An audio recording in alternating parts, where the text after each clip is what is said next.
Hi friends, welcome back to my channel. ఈరోజు అయితే విజయవాడకి బయలుదేరుతున్నాం అనమాట. విజయవాడకి ఎలా వెళ్తున్నాం, ఏంటి, ఎంత ఖర్చు అవుతుంది అన్నీ కూడా ఈ బ్లాగ్లో ఎక్స్ప్లెయిన్ చేస్తాను. అండ్ కృష్ణా నది అన్నీ కూడా చూపిస్తాను అనమాట. చాలా ఇంట్రెస్టింగ్గా ఉండబోతుంది. ఎవరైనా ఫస్ట్ టైం వచ్చినట్టయితే ఛానల్ని సబ్స్క్రైబ్ చేసుకోండి. పక్కనే ఉన్న గంట సింబల్ని ఆన్లో పెట్టుకోండి. అన్ని రకాల ట్రావెలింగ్ బ్లాగ్స్ మీ ముందుకు వచ్చేస్తాయి. ఓకేనా ఫ్రెండ్స్, ఇంకా వెళ్ళిపోదాం. ఇప్పుడైతే మేము ఆటోలో బయలుదేరామండి. మా వెహికల్ తీసుకెళ్తే కనుక మళ్ళీ పార్కింగ్ ఖర్చు అదంతా కూడా చాలా ఎక్కువ అయిపోతుంది అనమాట. సో మేము ఎక్కడికన్నా ప్రయాణం చేసేటప్పుడు క్యాబ్ కానీ ఇలా ఆటో కానీ బుక్ చేస్తాం. స్టార్టింగ్లో అయితే యూబర్ ఆటో లేనప్పుడు అయితే క్యాబే బుక్ చేసేవాళ్ళం. కానీ ఆటో వచ్చిన తర్వాత చాలా తక్కువ ఖర్చుతో మనకు ఎక్కువ దూరమైన ప్రయాణం చేయగలుగుతున్నాం అనమాట. సో ఎవరన్నా దూర ప్రయాణాలు చేయాలన్నప్పుడు ఇది గుర్తుపెట్టుకోండి. యూబర్ ఆటో బుక్ చేసుకున్నట్టయితే మనం ఇంటి దగ్గరికి వచ్చేస్తుంది, ఇంకా కొంచెం తక్కువ మనీ అవుతుందని చెప్పాలి. సో ఇది ఎల్బీ నగర్ బస్ స్టాండ్ అనమాట. ఇక్కడికి విజయవాడకి వెళ్ళే బస్సులన్నీ వస్తూ ఉంటాయి. ఫ్లైఓవర్ దిగిన వెంటనే ఇక్కడ బస్ స్టాండ్ ఉంటుంది కదండి. చాలా ఫాస్ట్గానే వచ్చేసాం. ఇంకా బస్ కోసం వెయిట్ చేస్తున్నాం అనమాట. మనకు ఎల్బీ నగర్ నుండి అయితే నెంబర్ ఆఫ్ బస్సెస్ విజయవాడకు ఉంటాయండి. ఒక హాఫ్ అన్ అవర్కే ఒక బస్ వస్తుందన్నమాట. సో మా బస్ అయితే వచ్చేసింది. ఒక 2 బస్సెస్ని అయితే వద్దనుకున్నాం, ఎందుకంటే పిల్లల్ని ఇలా పక్కన కూర్చోబెట్టుకోవాలని. ఇంకా వెనక కూర్చున్నా ముందు కూర్చున్నా వాళ్ళు ఏం చేస్తున్నారో మాకు కనపడదు.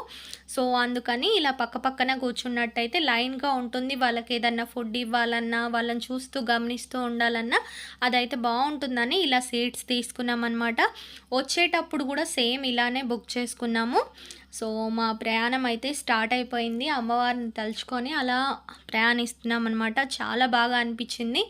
ఇక్కడ నుండి మాకు ఒక 5 to 6 అవర్స్ పడుతుందన్నమాట విజయవాడకి. ఎల్బీ నగర్ నుండి నాన్ స్టాప్ బస్సెస్ ఉంటాయి, అలానే ఇంకా స్టాప్కి ఆగే బస్సెస్ కూడా ఉంటాయి. మేమైతే ఈసారి నాన్ స్టాప్ బస్ తీసుకున్నామండి.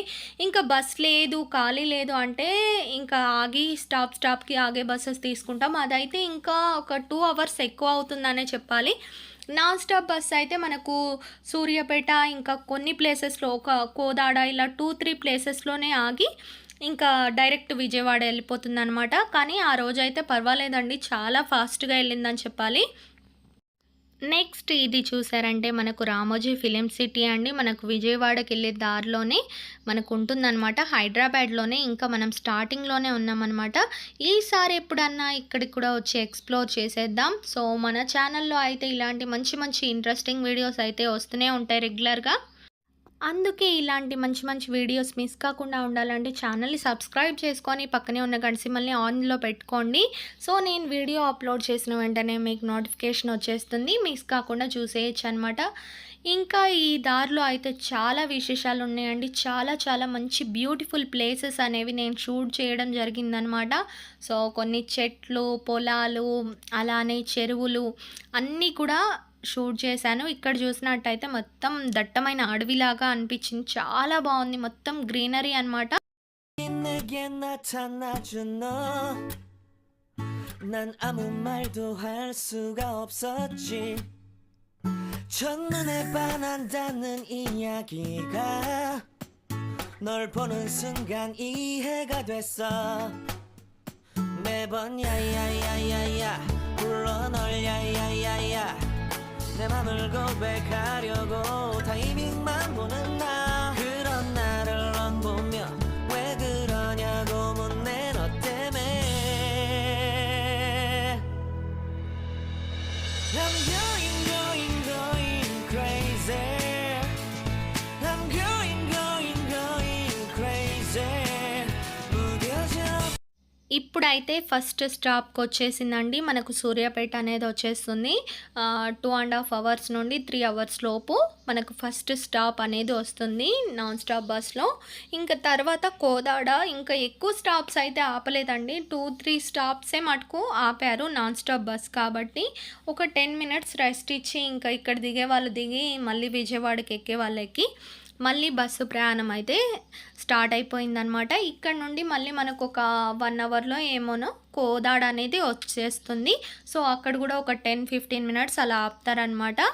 సో, ఇక్కడ కూడా చూడడానికైతే చాలా చాలా బావుందండి. చుట్టుపక్కల ప్రదేశాలు అంతా కూడా అక్కడక్కడ చెరువులొస్తున్నాయి. ఇంకా పొలాలు, పచ్చని పొలాలు ఇలా ప్రతి ఒక్కటి చూడడానికైతే చాలా చాలా బావుందండి. 갑자기 내게 나타나준 너, 난 아무 말도 할 수가 없었지. 첫눈에 반한다는 이야기가 널 보는 순간 이해가 됐어. 매번 야야야야야 불러 널 야야야야, 내 맘을 고백하려고 타이밍만 보는 나. 그런 나를 넌 보며 왜 그러냐고 묻네 너 때문에. I'm going crazy. I'm going crazy. 무뎌져 버린 내 가슴이 뛰어. I'm going crazy. Yeah. 시간은 계속 흘러만 가고 기다리다 지쳐 그만 널 놓칠까봐. 하지만 성급한 나의 고백을 넌 거절할까 두려워서 매번 야야야야야 불러 널 야야야야, 네가 제일 좋아하는 게 뭐냐고 물어본 나. 그런 나를 넌 보며 대답 없이 미소만 짓는데. ఇప్పుడు బస్ ప్రయాణానికి తగ్గ బడ్జెట్ ఎంత అయిందో చెప్తానండి. మనకు బస్ బెస్టా, ట్రైన్ బెస్టా అనేది కూడా ఇప్పుడు చెప్తాననమాట. బడ్జెట్ పరంగా వచ్చినట్టయితే ఇందులో ఒక్కళ్ళకి 420 రూపీస్ అవుతుందండి టికెట్ కాస్ట్. చిన్న పిల్లలకైతే 370 రూపీస్ అవుతుంది. పెద్ద డిఫరెన్స్ ఏముండదండి. పెద్దవాళ్ళకి, చిన్నవాళ్ళకి 50 రూపీస్ అలా డిఫరెన్స్ అవుతుంది. మా 5 మెంబర్స్‌కి కలిపి 2000 రూపీస్ అయిందనమాట.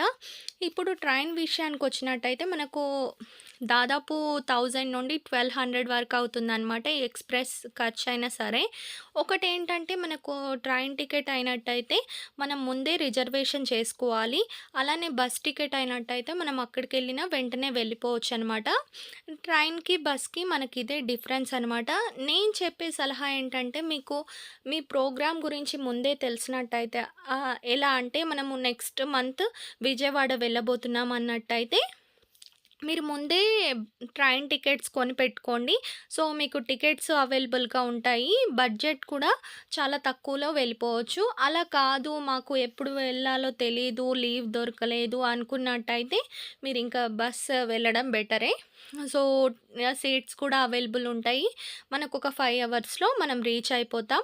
మాదేంటంటే అనుకోని ప్రయాణం అనమాట. మాకు మొక్కు ఉంది. సో, మాకు హాలిడే వచ్చింది సండే రోజున. పిల్లలకి హాలిడే, మా ఆఫీస్ కూడా హాలిడే. సో, మేము ఇలా ప్లాన్ చేసుకున్నామనమాట. అనుకోని ప్రయాణం వల్ల మాకు బడ్జెట్ సంగతి చూసుకోలేదు. కానీ నేను చేసే ట్రావెలింగ్ అయితే బడ్జెట్ ఫ్రెండ్లీ ట్రావెలింగే చేస్తాను. ఎప్పుడు కూడా మీకు చెప్తాను కదా, మహబూబ్ నగర్ అయినా, వికారాబాద్ అయినా ఎంత ఖర్చు అయింది, చాలా తక్కువ బడ్జెట్‌లో నేను వెళ్ళొచ్చానని ఇలా. ట్రావెలింగ్ పరంగా అయితే నేను ఖచ్చితంగా బడ్జెట్ చూస్తానండి. ఇలాంటి అనుకోని ప్రయాణాలకైతే ఇంకా బడ్జెట్ ఇలా ఖర్చు అయిపోతూ ఉంటుంది.